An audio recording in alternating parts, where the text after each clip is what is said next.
PTI के जो vice chairperson है जी शाह महमूद कुरैशी साहब, उन्होंने अब कहा है कि पीडीएम जो है वो बिल्कुल प्रैक्टिकली डेड हो गई है because of the differences between the partners. और आज ये इस्लामाबाद कोर्ट के बाहर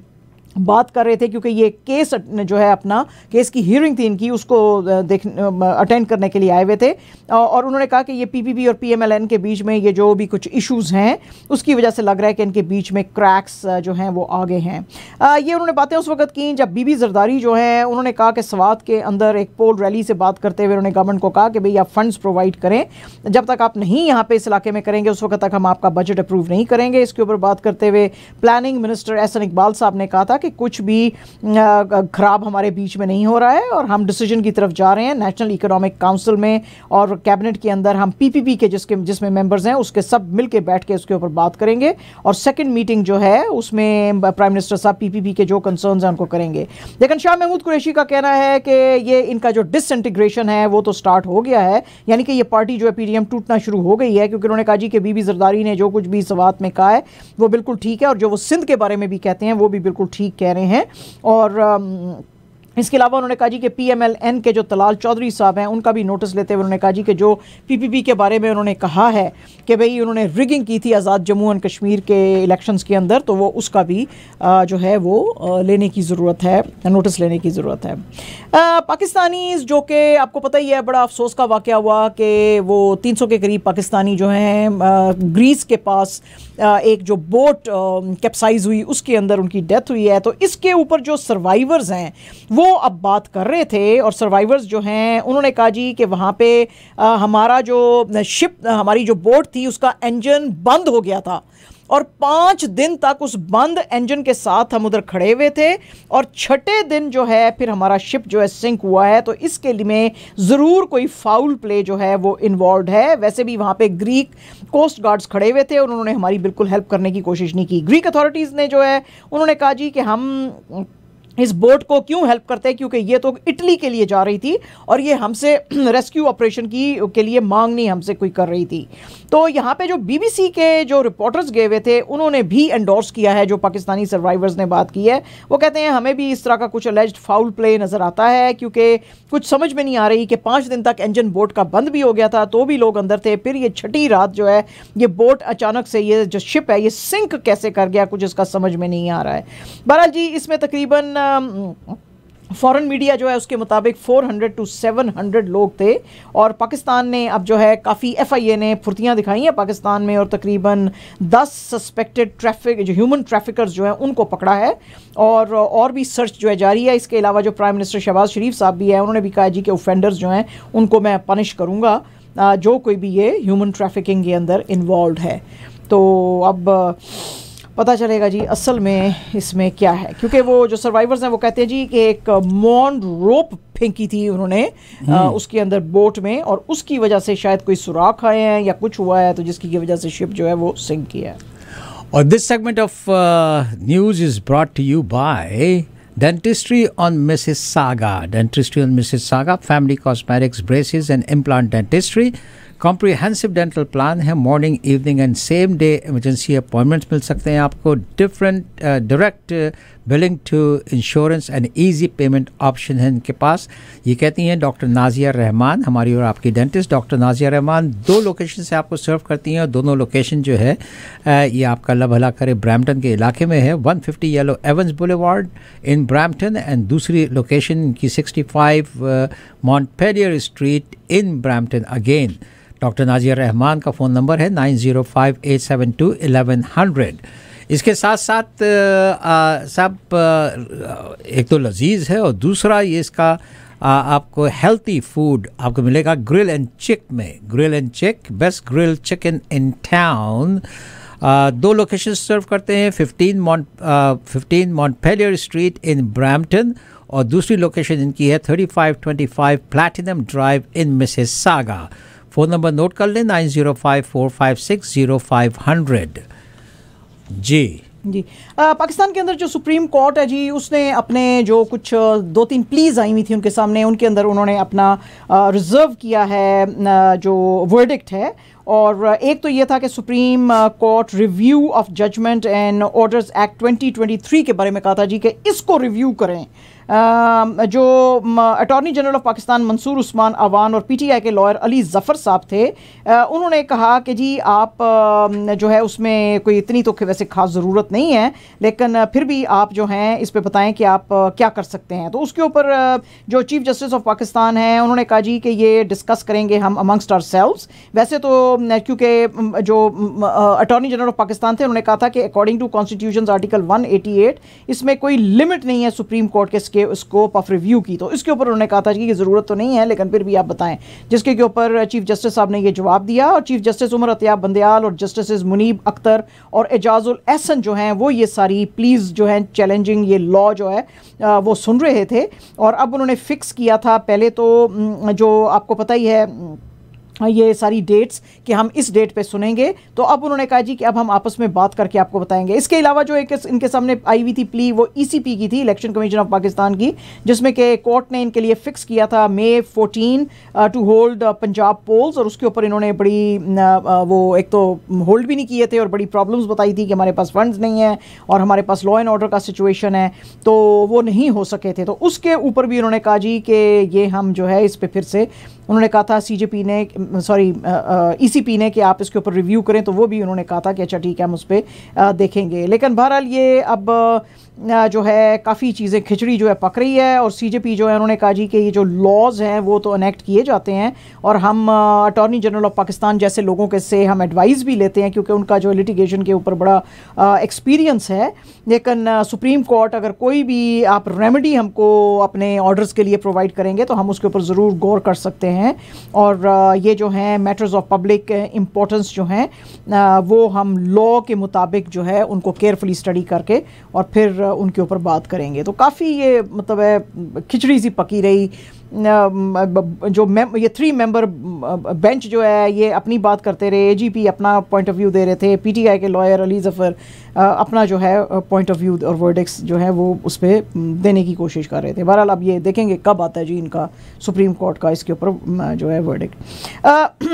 एक बहुत ही अफसोस का वाक़या जो अब हिंदुस्तान के साथ रिलेटेड है, आपको पता ही है कुछ अर्सा पहले एक सरी का टेम्पल जो था वहाँ पे शूटिंग हुई थी और वहाँ पे एक सरदार जी जो थे उनकी डेथ हो गई थी। तो अब उनको सिख कम्युनिटी ने आइडेंटिफाई कर लिया है और उन्होंने कहा है कि ये प्रेसिडेंट थे गुरु नानक सिख गुरुद्वारा के और इनका नाम है भाई हरदीप सिंह निज्जर और इनकी 46 इयर्स एज थी। और इनको जो है एक राइवल गैंग ने गन डाउन किया था जब ये अपने जो ट्रक लेके गुरुद्वारा की जो पार्किंग थी उससे निकल रहे थे, तो 2 लोगों ने मारा था। अच्छा जी, अब जब ये न्यूज़ इधर कनाडा में आई है तो इंडिया के अंदर तो सियासत बड़ी भड़क गई इनके ऊपर जब इनका नाम सामने आया कि जी इनका नाम जो है ये है भाई हरदीप सिंह निज्जर। क्योंकि कम्युनिटी यहाँ पे तो बड़े अफसोस में है, हिंदुस्तान के अंदर इसके ऊपर बड़ा रिएक्शन आया है। हिंदुस्तान में रिएक्शन इनके ऊपर इसलिए आया है क्योंकि वो कहते हैं जी कि ये जो हैं ये जो वीडियोस वगैरह सारी आई थी, ये जो टेंपल के पास 72nd एवेन्यू 120th स्ट्रीट थी कि उसमें जी एक ग्रे डॉज रैम जो कार है वो है और उसके ऊपर जी कोई 2 लोग गोलियां इनको मार के गए हैं और इनका सिर जो है उसके ऊपर पड़ा हुआ है। और आरसीएमपी ने कहा जी हम अभी ले रहे हैं, कोई इन्फॉर्मेशन करेक्ट कर रहे हैं। इंडिया ने ये कहा है जी कि ये 1997 में कनाडा आ गए थे और ये प्लम्बर के नाम से जाने जाते हैं और ये मेन चीफ हैं जो कि प्रो खालिस्तान का जो आउटफिट है खालिस्तान टाइगर फोर्स उससे ये रिलेटेड हैं और ये वांटेड हैं हिंदुस्तान के अंदर एज अ टेररिस्ट। ये पैदा हुए थे जालंधर के पिलौर तहसील के अंदर और इनको जो है जो बहुत लंबी एक हिंदुस्तान ने लिस्ट बनाई है उसके अंदर इनको टेररिस्ट कहा जाता है। खालिस्तान कमांडो फोर्स के जो चीफ हैं उनका भी उसमें नाम है परमजीत सिंह पंजवाड़ अलियास यानी कि उनको वैसे मलिक सरदार सिंह कहा जाता है। और यूके बेस्ड जो चीफ हैं खालिस्तान लिबरेशन फोर्स के अवतार सिंह कांडा, उस लिस्ट में हिंदुस्तान कहता है जी इनका भी नाम है। इंडियन सिक्योरिटी एस्टैब्लिशमेंट कहती है कि निज्जर साहब जो हैं उन्होंने बड़ा मेन रोल कनाडा के अंदर प्ले किया है। वो लोगों को रिक्रूट करते हैं, ट्रेन करते हैं, फाइनेंस करते हैं अपने केटीएफ के लिए और ये बड़े एक्टिव मेंबर हैं सिक्स फॉर जस्टिस के भी, और ये वो हैं जो कि प्रमोट कर रहे हैं बाहर के मुल्कों में, खास तौर पे कनाडा के ब्रैम्पटन के अंदर रेफरेंडम 2020 कैंपेन। तो आज हिंदुस्तान बहुत भड़का हुआ है इनके ऊपर। तो वो कह रहे हैं जी कि ये इस आदमी को क्यों कनाडा में रखा हुआ था और जो है वो इसकी क्यों इतनी जो है वो हिफाजत की जा रही थी। वो कहते हैं जी कि ये कॉन्स्टेंटली हमारे जो इंडियन जो काउंसलेट जनरल्स होते, काउंसलेट जो होती थी काउंसिल जनरल, उसके बाहर ये प्रोटेस्ट ऑर्गेनाइज वैंकूवर में करते होते थे, लोगों को जमा करते थे। और ये वो हैं जिनका के नाम आपको पता है कि फॉर्मर पंजाब के जो चीफ मिनिस्टर थे अमरिंदर सिंह साहब, जिस वक्त ट्रूडो साहब पंजाब आए थे तो उन्होंने जो एक लिस्ट दी थी ट्रूडो साहब को, उसमें भी इनका ये जो है हरदीप सिंह निज्जर साहब उसका नाम था। तो हिंदुस्तान ने आज कहा जी कि एक ऐसा आदमी जिसके के सर के ऊपर हमने 10 लाख रुपए का अवार्ड रखा हुआ है, और एनआईए जो है हमारी वो इसके जो ये सिख रेडिकलिज्म है उसको खत्म करने की कोशिश कर रही है, और उन्होंने 4 केस भी इसके ऊपर डाले हुए थे। ये सिख कम्युनिटी वहां पे इतना इसको मौन क्यों कर रही है। इसके अलावा इनको जो एफआईआर वहां पे लिखाई गई थी दिसंबर 2020 में, जब फार्मर्स का प्रोटेस्ट दिल्ली में चल रहा था, तब भी इनका नाम रजिस्टर किया गया था एनआईए के अंडर। लास्ट वीक में वो कहती है जी इंडिया की हुकूमत के अब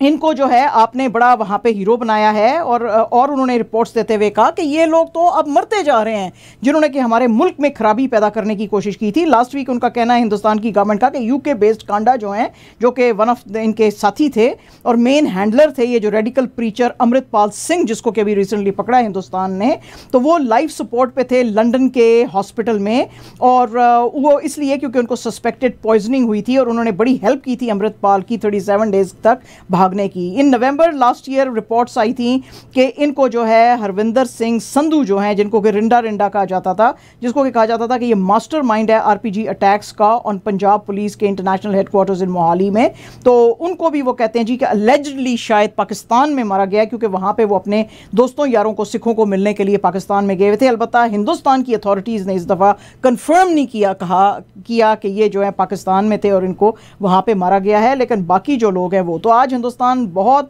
भड़का हुआ था जब यहाँ पे रिपोर्ट आई है कनाडा में कि कनाडा में उन्होंने आइडेंटिफाई कर लिया है कि ये निज्जर साहब थे और इनको जो है कुछ लोगों ने मारा है। तो हिंदुस्तान ने कहा कि भाई ये अभी तक ये इस तरह के जो एलिमेंट्स हैं कनाडा में किस तरह पनाह लेके बैठे हुए हैं। तो बहुत आज हिंदुस्तान भड़का हुआ था। टाइम्स ऑफ इंडिया की एक खबर है जी, और इसके मुताबिक जो है तकरीबन 54 के करीब लोग जो हैं यूपी की डिस्ट्रिक्ट के अंदर ड्यू टू हीट वेव जो हैं उनकी डेथ हुई है, और 45 लोगों की हीट वेव की वजह से बिहार के अंदर डेथ हुई है। मेट डिपार्टमेंट जो है इंडिया का, उसने रेड अलर्ट जो था लास्ट वीक इस एरिया के अंदर, ये जो सम एरियाज हैं सदर्न इंडिया के, वहाँ पे उसने एक अलर्ट जारी किया था। और लेकिन जो गवर्नमेंट है वो इस चीज़ को मानने को तैयार नहीं है कि इनकी डेथ जो है वो हीट वेव से हुई है। वो कहते हैं जी कि कुछ लोग तो ओल्ड एज की वजह से मरे हैं और कुछ लोगों का और रीज़न है, बल्कि जिस बेचारे डॉक्टर ने कहा कि ये हीट वेव की वजह से मरे हैं उसको आज फायर कर दिया गया है हॉस्पिटल से। टेम्परेचर जो है यहाँ पे 45 डिग्रीज तक पहुंच गए हैं, और बहुत ही सीवियर पावर क्राइसिस भी जो है इन इलाकों के अंदर चल रहा है, जिसकी वजह से डॉक्टर्स ने कहा था कि इनकी जो है ये डेथ्स हुई हैं। अच्छा, ये जैसे as if this was not enough, ये जो बिहार में और यूपी में चल रहा है, आसाम के अंदर बेतहाशा बारिशों की वजह से फ्लड्स आ गए हैं और 30,000 पीपल जो है वहाँ पे अफेक्टेड हैं। तो one state after the other जो है हिंदुस्तान की वो काफ़ी जो है प्रॉब्लम्स में है। नेपाल के जो कैपिटल है काठमांडू, उसके जो मेयर हैं उन्होंने कहा है कि जो हिंदुस्तान की नई फिल्म आई है आदि पुरुष, उसको जी बैन किया गया, क्योंकि उन्होंने कहा जी कि इसके अंदर आपने जो बातें बताई हैं वो ठीक नहीं है, और जब तक आपने इसको करेक्ट ना किया तो ये यहाँ पे नहीं दिखाई जाएगी। तो एज अ रिजल्ट उसने कहा जी एक फिल्म को हम बैन नहीं कर सकते। तो आज उन्होंने काठमांडू के मेयर ने कहा कोई भी हिंदुस्तानी फिल्म अब काठमांडू के अंदर नहीं चलेगी। अच्छा, हुआ क्या? हुआ ये कि ये जो आदि पुरुष है इसके अंदर एक तो कुछ डायलॉग्स हैं जो कि नेपाल कहता है कि ये हमारे खिलाफ हैं, और ये जो है बनाई हुई है किंग रामा के ऊपर, जिनकी के बीवी सीता को किडनैप कर लिया गया था और वो जो हैं उनको बचाने के लिए जाते हैं। तो इसमें बताया गया है जी कि सीता जो हैं वो हिंदुस्तान में पैदा हुई हैं, हालांकि रियलिटी में सीता जो थी वो जनकपुर में, जो सदर्न निपलीज डिस्ट्रिक्ट है एक, उसके अंदर पैदा हुई थी। तो उन्होंने कहा जी आपने फैक्चुअली चीज़ें भी जो हैं वो गलत बताई हैं, तो इनको चेंज करने की ज़रूरत है, और अगर आपने ना किया तो हम इसको, बहरहाल जी मेकर्स ने इनसे माफ़ी मांगी, लेकिन चूंकि उन्होंने करेक्शंस नहीं की तो इसलिए उन्होंने कहा जी कि नेपाल में एटलीस्ट कैपिटल में नहीं दिखाई जाएगी। ऑन द अदर हैंड ये फिल्म इतनी ज़्यादा पॉपुलर हुई है कि just with in 3 days this film has earned 340 crore का बिजनेस किया है इसने, तो जो है वो वीकेंड पे। तो ये ऐसे है जी इसमें। तो अगर कोई मुसलमान भी थोड़ा सा कुछ शर्म कर लेते तो आपकी मुसलमानों के ऊपर भी जो बड़ी गलत किस्म की हिस्ट्री बनाई है, जैसे कि वो खिलजी को कैसे पागल बताया हुआ है और बिल्कुल ही जंगली सा बताया हुआ है, आप भी ज़रा थोड़ा शोर मचा लेते और इंडियन की फिल्म इंडस्ट्री को कहते हैं कि भाई खिलजी का रोल भी ज़रा दुरुस्त कर लो, तो शायद वो भी कुछ दुरुस्त हो जाता। ठीक है जी। अच्छा जनाब, मनोज बाजपेयी साहब जो हैं वो आपको पता ही है कि उनका द फैमिली मैन जो कि चल रहा है वेब सीरीज़, वो बहुत ही ज़्यादा उसको जो है मिल रही है, कूडोज कह रहे हैं कि जी to the producers and directors and you know wow what an amazing इसने एक्टिंग की है, इसके अंदर बड़ी अप्रिसिएशन इसकी मिल रही है, स्पाई ड्रामा है ये। अच्छा, इसके ऊपर बात करते हुए ये जो राज एंड डीके की जो है ये द फैमिली मैन, उसकी बड़ी सक्सेस पे और सेकंड सीजन अब जब शुरू हुआ तो इनकी जो जी एक इंटरव्यू आई है उसमें उन्होंने कहा जी कि आप कितने पैसे, काफ़ी अच्छे पैसे बना लेते हैं, तो उन्होंने कहा जी कि गली गलियान और भोसले जैसी फिल्मों में काम करके मैं क्या पैसे बनाऊंगा। उन्होंने कहा जी लेकिन आपका फैमिली मैन तो बड़ा जबरदस्त बिजनेस कर रही है, तो क्या आपको सल्लू भाई जैसी और शाहरुख खान जैसी आपको फीसें मिलती हैं? उन्होंने कहा जी ओटीटी प्लेटफॉर्म पे भी जो प्रोड्यूसर्स हैं वो इतने ही खराब हैं जितने के अदरवाइज हैं, और ये जो हैं ये बिल्कुल जो हैं ये जैसे कि बहुत बड़े बड़े ब्रांड्स की फैक्ट्रीज हैं चाइना के अंदर, क्योंकि वहाँ पे चीप लेबर है तो चीपली चीज़ें मंगवा के महंगी महंगी बेचते हैं। हिंदुस्तान का भी वही हाल है, अगर यहाँ पे जैक रायन जैसा कोई गोरा आ जाएगा तो उसको लंबी लंबी फीसें देंगे, लेकिन मेरे जैसे जो कि बिल्कुल एक लेबर है जिसको लेबर की तरह ट्रीट किया जाता है, तो मुझे इतनी लंबी फीसें नहीं देती, ना ही मुझे सल्लू भाई और शाहरुख खान जैसे पैसे मिलते हैं, तो मुझे नहीं मिलते। आमिर खान साहब का जनाब आज एक वीडियो जो है नया सामने आया। आपको पता है कि उनकी जो फिल्म आई थी एक गुलाम 1998 में बहुत ही ज़्यादा फेमस हुई थी, खासतौर पे उसका वो जो गाना था आती क्या खंडाला, बड़ी मशहूर थी। उसका आज जिक्र करते हुए आमिर खान साहब ने कहा जी कि उसमें एक ट्रेन का सीक्वेंस था जिसमें कि मैंने जंप करके ट्रेन के ट्रैक से दूसरी तरफ जाना था, और वो कहते हैं जी मैंने एक बार नहीं, उसको परफेक्ट करने के लिए मैंने वो काम 3 बार किया। अब ये एक चैट शो कर रहे थे पूजा बैदी के साथ, उनके शो के ऊपर जस्ट पूजा, तो उन्होंने कहा जी कि मैं तो अब जो है दुनिया भी शॉक्ड में थी और अब मैं भी शॉक में आया हूं जब मैंने वो देखे जब फिल्म की जा रही थी, वो जो उसके कट्स हैं वो जब मैंने देखे तो मैंने रियलाइज़ किया जब एडिटिंग के रूम में मैं गया कि ये कितना स्केरी और ख़तरनाक हो सकता था, और अगर मैं फाइनली जंप ना करता 1.2 सेकंड से वो ट्रेन आके मुझे हिट कर सकती थी और मैं मर सकता था। That was dangerous. तो वो कहते हैं जी अब मैं रियलाइज करता हूं कि वो मेरा स्टंट कितना कोई डेंजरस था। लोगों ने भी उस वक्त जो था हैरान हो गए थे कि आमिर खान ने ये खुद किया स्टंट, तो ये कैसे किया। और जनाब कनाडा को बीट किया हमारे भाइयों ने यूएसए ने 2-0 for America, second straight CONCACAF national league title में, और इसके अंदर जो है बैलोगन और क्रिस रिचर्ड्स जो हैं उन्होंने अपने फर्स्ट जो हैं इंटरनेशनल गोल्स किए with the assist of from Gio Reyna. और यहाँ पे सिर्फ जो है एलिजिएंट जो स्टेडियम था उसमें 35,000 लोग थे, लेकिन यूएसए जो है उसने अपनी अनबीटन स्ट्रीक जो है वो कैरी की, और अब जो हैं वो अगेंस्ट कनाडा, और अब 22 गेम्स जो हैं वो कनाडा के अगेंस्ट सिंस 1957 जीत चुके हैं, and Canada is without a title since 2000 gold cup. What is this मजा टाइम। और जनाब लाहौर कलंदर्स की बहुत बड़ी खबर है, Lahore Qalandars is doing wonders. आपको पता ही है बैक टू बैक 2 उन्होंने पीसीएल के भी चैंपियनशिप जीते हैं, and now they are acquiring the upcoming Zim Afro T20 league,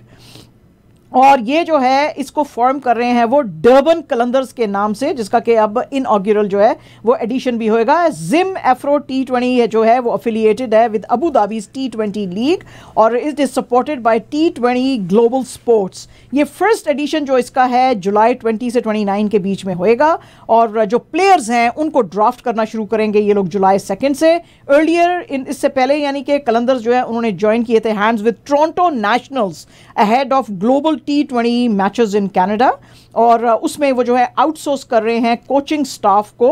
which is led by Aqib Javed, और फुल टाइम जो बॉलिंग कोच हैं वो वकार अहमद होंगे, फील्डिंग कोच शहजाद भट्ट होंगे, परफॉर्मेंस एनालिस्ट नबील एडगर होंगे, और this is going to be part of the Canadian franchise. और लाहौर कलंदर्स जो हैं उनकी उनके जो CEO हैं समीन राना, उन्होंने कहा है कि हम कोशिश करेंगे कि ये फ्रेंचाइज भी विन करे और हम टैलेंट स्काउट करें, और इसके अलावा जो है it is going to be a part of bigger cricket ecosystem. तो big huge news for Lahore Qalandars. And जनाब, पाकिस्तान ने बांग्लादेश को डिफीट किया 84-66 से in the final match of ongoing 5 nation tournament in Maldives, और अब वो पहुंच गए हैं सेमीफाइनल्स में। और ये जो था ये बास्केटबॉल का मैच था, बास्केटबॉल हम बता दें आपको, ये बास्केटबॉल का मैच था, और इसके अंदर इससे पहले इन्होंने भूटान और मालदीव्स जो था उसको भी जो था वो किया था, डिफीट किया था, और पहला मैच ये हार गए थे नेपाल के अगेंस्ट। अब सेमीफाइनल्स जो हैं वो जून 20 को हैं, फाइनल जो है जून 22 को होएगा। और पाकिस्तान के लिए बिग खबर ये इसलिए भी है कि ये 7 ईयर्स के बाद जो है ये लोग पार्टिसिपेट कर रहे हैं एक इंटरनेशनल टूर्नामेंट के अंदर। प्रेस ट्रस्ट ऑफ इंडिया की न्यूज़ है जी, और इसके मुताबिक जो है ये जो ODI वर्ल्ड कप होने वाला है 2023 इन इंडिया, उसके अंदर पाकिस्तान ने रिफ्यूज़ किया है to play in Ahmedabad, Chennai and Bengaluru. और उन्होंने कहा है जी कि ये जो है जो टॉक्स हो रही थी जे शॉ और जो है नजम सेठी के बीच में, जिसमें कि उन्होंने कहा था कि आप हाइब्रिड सिस्टम में हमारे साथ खेलें, जिसपे कि वो अब एग्री कर गया इंडिया। तो नजम सेठी साहब ने कहा था कि हमारी भी टीम के लिए हमारे कंसर्न्स हैं कि शायद सिक्योरिटी के प्रॉब्लम्स हो सकते हैं। तो पहले तो इन्होंने ऑस्ट्रेलिया के साथ बेंगलुरु में खेलना था और अफगानिस्तान के साथ चेन्नई में खेलना था अपने ग्रुप स्टेजेस में, लेकिन अब PCB ने इनको कहा है कि आप ये वेन्यूज़ चेंज करें, अफगानिस्तान के साथ हम बेंगलुरु में और ऑस्ट्रेलिया के साथ चेन्नई में हम खेलेंगे। ICC जो है वो अपने जो मेंबर्स हैं उनसे पूछता है कि भाई क्या रीज़न है ये वेन्यू चेंज का, चेंज वो कर देता है लेकिन वो रीजन जरूर पूछता है। ये BCCI जो है उसने कहा है, तो वो कह रहे हैं जी कि अब ये इनसे रीजन पूछेंगे, जाहिर है वो पाकिस्तान कहेगा कि हमारे सिक्योरिटी रीजंस हैं। इसके अलावा जी नजम सेठी साहब की एक खबर आ जाई है कि उन्होंने अपनी जो बिड डाल रहे थे PCB की चेयरमैनशिप के लिए वो उन्होंने विड्रॉ कर ली है, क्योंकि वो कहते हैं जी मुझे कुछ फ्यूचर नहीं पता PCB का, क्योंकि लड़ाई शुरू हो गई है PMLN और PPP के बीच में। एंड जनाब absolutely our last news is from stock grow, और ये वेबसाइट जो है जो स्पोर्ट्स के बारे में लिखती है, आज इसने कोहली साहब की जो नेट वर्थ है उसके बारे में लिखा है, और उन्होंने कहा जी कि Virat Kohli is one of the richest Indian celebrities. इसकी जो नेट वर्थ है 1000 करोड़ से ऊपर की है। ये 7 करोड़ एनुअली जो टीम कॉन्ट्रैक्ट है उससे अर्न करता है, 15 लाख फॉर ईच टेस्ट जो ये खेलता है, 6 lakh for each ODI, 3 lakh for each T20 जो है वो ये लेता है, 15 करोड़ एनुअली ये लेता है फ्रॉम T20 लीग, और जो सोशल मीडिया के लिए ये चार्ज करता है 8.9 करोड़, 2.5 करोड़ ये चार्ज करता है पर इंस्टाग्राम पोस्ट एंड पर ट्विटर पोस्ट। इसके अलावा ये ओन करते हैं 1-8 रेस्टोरेंट और एथलेजर ये जो है, और रोंगन जो कि लग्जरी वेयर है, और इसके अलावा इनके 2 घर हैं, एक मुंबई में है जिसकी कीमत 34 करोड़ है और एक गुड़गांव में है जिसकी के कीमत 80 करोड़ है। इसके अलावा इनके पास एक फ्लीट ऑफ लग्जरी कार्स है जिसकी की कीमत 31 करोड़ है, और ये ओन करते हैं एक फुटबॉल क्लब, टेनिस टीम और प्रो रेसलिंग टीम। वाओ, ठीक है जी, जीण दा ते मजा आया वे ना फिर है जी।